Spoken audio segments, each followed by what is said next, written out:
गेल्या आठवड्यात संपूर्ण नाशिक जिल्ह्यात झालेल्या मुसळधार पावसामुळे शेतातील उभं पीक खराब झालं। त्यामुळे नाशिक कृषी उत्पन्न बाजार समितीत कोथिंबीर आणि इतर भाजीपाल्याची आवक घटली असून राज्यातील बाजारपेठेतून मागणी वाढल्यानं बाजारभाव गगनाला भिडले आहेत। नाशिक बाजार समितीत कोथिंबीरीला शेकडा 21,000 रुपये म्हणजेच तब्बल 210 रुपये प्रति जुडी असा या हंगामातील उच्चांकी दर मिळालाय। पाहूयात।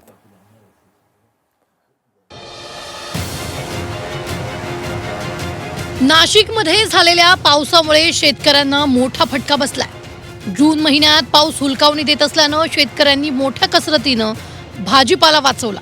मात्र मागील आठवड्यात झालेल्या 2 दिवसाच्या मुसळधार पावसामुळे शेतांमध्ये पाणी साचलं आणि उभं पीक खराब झालं। पिकांवर रोगाचा प्रादुर्भाव वाढल्यानं कोथिंबीरीसह मेथी, पालक, वांगी, ढोबळी मिरची, फ्लॉवर, कोबी आणि शेवगा या पिकांच्या दरात दुपटीनं वाढ झाली। पुढील 15 दिवस हा परिणाम बाजारपेठेवर कायम राहण्याचा अंदाज आहे। नाशिकहून मुंबईसह गुजरात तर सुरत, अहमदाबाद या भागांमध्ये मोठ्या प्रमाणात भाजीपाला जात असल्यानं तिथल्या बाजारपेठांमध्येही आता महागाईची झळ पोहोचली आहे। 2-3 दिवस सारखा पाऊस चालू होता। त्या पावसामुळे पालेभाज्या ह्या सडल्या गेल्या। त्यामुळे मार्केट यार्डवर आवक होती, परंतु ते सडल्यामुळे त्याचे बाजारभाव साधारण मागच्या हप्त्यामध्ये 50 ते 100 रुपये होते कोथिंबीर, आणि चालू सप्ताहामध्ये कोथिंबीरचे बाजारभाव हे पाऊस थांबल्यामुळे आवकही थोडी 10-20% वाढलेली आहे आणि त्याचे बाजारभाव साधारण 20 ते 100 ते 200 रुपयापर्यंत जुडी गेलेली आहे। भाज्यांचे भाव ऐकूनच धक्का बसतोय। बजेट कसं सांभाळायचं हाच मोठा प्रश्न आता सगळ्यांसमोर उभा आहे। तर आजचे दर काय आहेत पहा। कोथिंबीरीची प्रति जुडी मागील आठवड्यात 50 ते 100 रुपयाला मिळायची, ती आता 100 ते 200 रुपये झाली। मेथी प्रति जुडी मागील आठवड्यात 30 ते 60 रुपयाला मिळायची, आजचे त्याचे दर 40 ते 90 रुपये।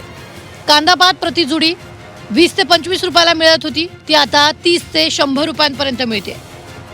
वांगी प्रति किलो 20 ते 40 रुपयाला मिळायचे, आता 35 ते 60 रुपयाला मिळतात। काकडी प्रति किलो 15 ते 25 रुपयाला मिळायची, ती आता 15 ते 37 रुपयांपर्यंत पोहोचली। ढोबळी मिरची प्रति किलो 15 ते 60 रुपयांना मिळायची, आता ती 30 ते 80 रुपयांपर्यंत पोहोचली। अचानक भाजीपाल्याचे भाव दुप्पट तिप्पट वाढल्यानं सर्वसामान्य नागरिकांच्या घरातील बजेट पूर्णपणे कोलमडलंय।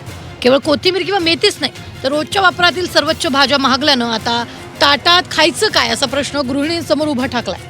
शासनानं यावर काहीतरी तोडगा काढून भाव कमी करावेत अशी मागणी आता सर्वसामान्य जनतेतून होते आहे। पावसामुळे खूप नुकसान झालंय शेतकऱ्यांचं, त्यामुळे कोथिंबीर जे आहे म्हणजे प्रत्येक मालाला भाव आहे आता, आणि शेतकऱ्यांची तर आहेच थोडीफार काही ना काही त्यांना तर आहेच, पण आता किरकोळ जे घेणारे जे गरीब लोक आहे त्यांच्यासाठी खूपच महागडं आहे। आणि ते म्हणजे हप्त्याभराचा भाजीपाला गेला तर पण एक ते 2 दिवसाचा भाजीपाला फक्त घेऊन जातं, कारण की महागाई खूप वाढली त्यामुळे।